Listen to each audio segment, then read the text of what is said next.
بسم اللہ الرحمن الرحیم۔ السلام علیکم۔ آج ہم بات کریں گے ایک ہائی پروفائل کیس میں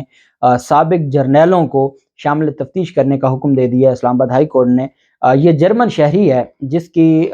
گمشدگی کا معاملہ تھا، جو بڑا قریبی جس کے تعلقات تھے سابق آرمی افسران سے، اور وہ ان کے ساتھ کچھ سرمایہ کاری بھی کر رہے تھے ان کے ساتھ مل کر، اور اس بنیاد پر پھر وہ گمشدہ ہو گئے۔ اور کیونکہ وہ جرمن شہری تھے، پوری دنیا اس کیس کو دیکھ رہی تھی، انٹرپول اس کیس پر تفتیش کر رہا تھا، اور اسلام آباد ہائی کورٹ میں اس کی بایابی کے حوالے سے جو چیزیں تھیں وہ عدالت میں درخواست دائر کی گئی تھی، اور جسٹس محسن اختر کیانی صاحب نے سماعت کی اور بڑا تگڑا فیصلہ جسٹس محسن اختر کیانی صاحب نے جاری کیا۔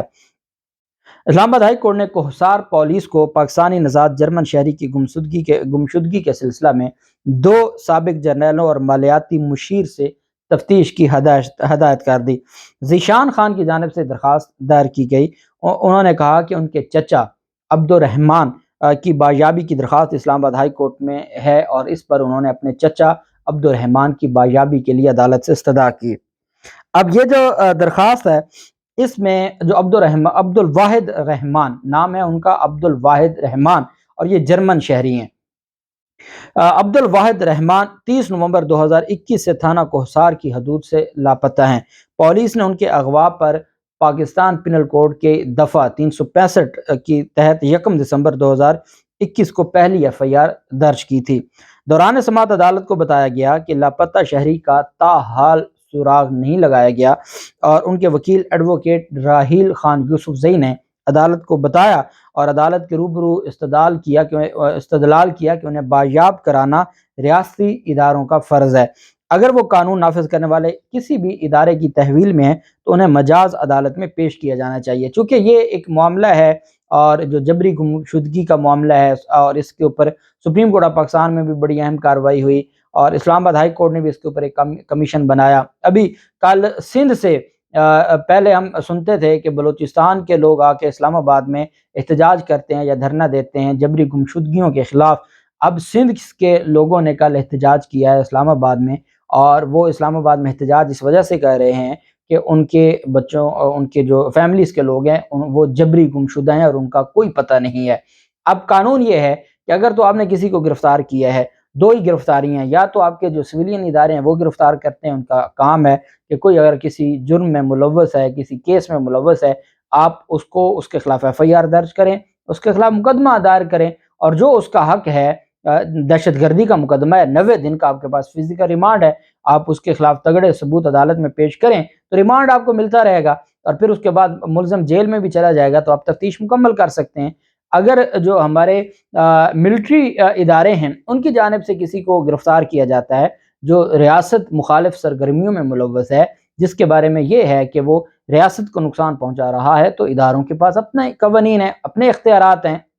لیکن الٹیمیٹلی فیملی کے نالج میں یہ بات لازمی لانی چاہیے۔ اور یہ جو آرٹیکل 109 ہے وہ بھی آرٹیکل 9 آئین پاکستان کا، اور پھر آرٹیکل 10A، یہ ہر شہری کو یہ حق دیتا ہے کہ وہ کم از کم اس کے جو بنیادی حقوق ہیں، آپ کسی کے خلاف کارروائی کرتے ہیں، چاہے آپ جو بھی ادارہ کارروائی کر رہا ہے، کوئی کتنا بڑا ملزم کیوں نہیں ہے، اس کے بارے میں اس کی جو انفارمیشن ہے اس کی فیملی تک ہو کہ وہ زندہ ہے اور اس نے یہ کارنامہ کیا ہے، یہ جرم کیا ہے، اور اس میں اس کے خلاف تفتیش ہو رہی ہے، تاکہ اس کا جو کیس ہے، اس کے جو معاملات ہیں وہ آگے چل سکیں۔ جب اس طریقے سے کسی کو اٹھا لیا جاتا ہے، اغوا کر لیا جاتا ہے، تو پھر چیزیں بہتر نہیں ہوتی اور لوگوں کے دلوں میں مزید پریشانی اور نفرتیں بڑھتی ہیں۔ اس وجہ سے ضروری ہے کہ عدالتیں اپنے معاملات کو دیکھیں۔ عدالت کو بتایا گیا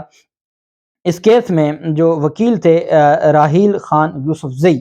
انہوں نے عدالت کو آگاہ کیا کہ عبد الواحد رحمان جرمن شہری ہیں، اس لیے انٹرپول بھی ان کی گمشدگی کی تحقیقات کر رہا ہے اور کچھ تفصیلات مقامی پولیس کو فراہم کی ہیں۔ اب انٹرپول تفتیش کر رہا ہے، اور انٹرپول یہ کہتا ہے کہ جرمن شہری کے لاپتہ ہونے سے چند لمحے پہلے وہ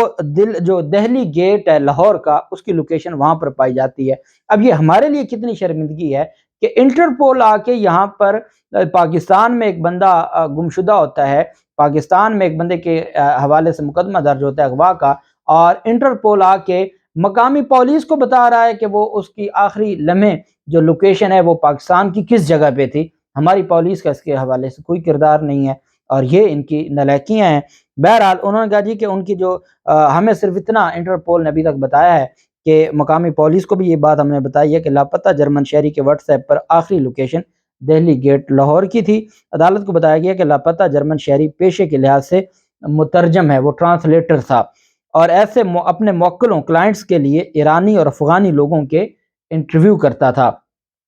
وکیل نے کہا کہ عبد الواحد رحمان اعلیٰ فوجی افسران سے بھی رابطے میں تھے اور ان میں سے چند ان کے قریبی دوستوں میں بھی شامل تھے۔ اب وہ ایک جرمن شہری ہے، ایک ٹرانسلیٹر ہے، اس کا ڈائریکٹ فوجی افسران کے ساتھ کیسے دوستی ہوئی، کیسے ان کے قریبی تعلقات بنے؟ پولیس کی ابتدائی تحقیقاتی رپورٹ کا حوالہ دیتے ہوئے ایڈوکیٹ راحیل خان یوسفزئی نے عدالت کو بتایا کہ رپورٹ میں انکشاف کیا گیا ہے کہ عبد الواحد رحمان 2 سابق جرنیلوں اور ایک مالیاتی مشیر کے ساتھ مل کر کروڑوں روپے کی سرمایہ کاری بھی کر رہا تھا، جبکہ مذکورہ مالیاتی مشیر عبد الواحد رحمان کی جرمن شریک حیات سے بھی رابطے میں تھے۔ جو ان کی وائف ہے، جرمن وائف ہے، اس سے بھی رابطے میں تھے۔ جو مالیاتی مشیر تھے اور جو سابق 2 جرنیل تھے وہ اس وقت وہ سابق نہیں ہوں گے، اور وہ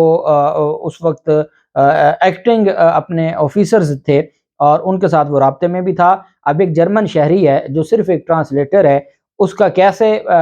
پاکستان کے اتنے بڑے عہدیداروں کے ساتھ رابطہ ہوا، ان کے ساتھ دوستی ہوئی اور پھر کروڑوں روپے کی سرمایہ کاری کی؟ تو یہ چیزیں، یہی تو باتیں ہیں جو اس وقت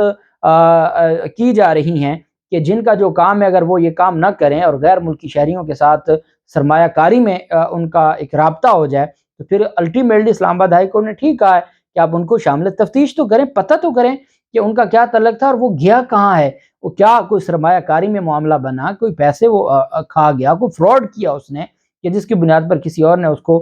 گرفتار کروایا ہے یا اس کے خلاف کارروائی کی ہے، جبکہ اور ان کی جو وائف ہے اس کے ساتھ، جرمن جو خاتون تھی جو جرمن شہری کی وائف ہے، اس کے ساتھ بھی رابطہ تھا۔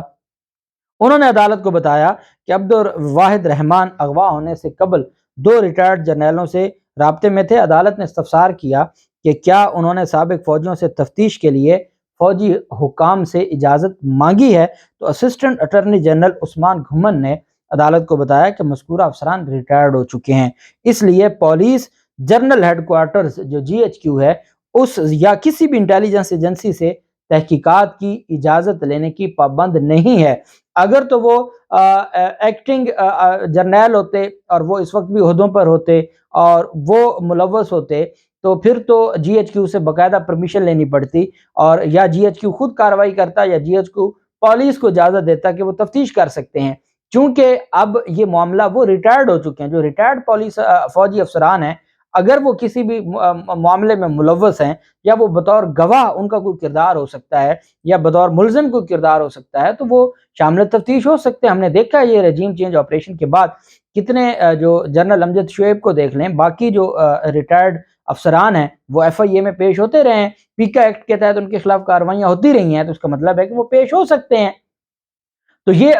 جو ایڈیشنل اٹارنی جنرل تھے انہوں نے عدالت کو بتایا کہ یہ جو معاملہ ہے اس میں جو اسسٹنٹ اٹارنی جنرل عثمان گھمن نے کہ GHQ سے اجازت لینے کی ضرورت نہیں ہے، یہ پولیس بہانہ کر کے بیٹھی ہے، پولیس از خود کارروائی کر سکتی ہے، تحقیقات کی اجازت لینے کی پابند نہیں ہے۔ جسٹس محسن اختر کیانی نے پولیس کو حکم دیا کہ لاپتہ شہری کا سراغ لگانے کے لیے سابق جرنیلوں کو، مالیاتی مشیر اور دیگر کو بھی شامل تفتیش کیا جائے، اور عدالت نے کہا کہ ہر حال میں اگلی سماعت پر جو رپورٹ جمع کروائی جائے تو دیکھتے ہیں کہ اگلی سماعت کو کیا ہوتا ہے۔ جو بھی تفصیلات ہوں گی آپ کے ساتھ شیئر کرتے رہیں گے۔ اللہ پاک پاکستان کامیاب و ناصر ہو۔ بہت شکریہ۔ اللہ حافظ۔ پاکستان زندہ باد۔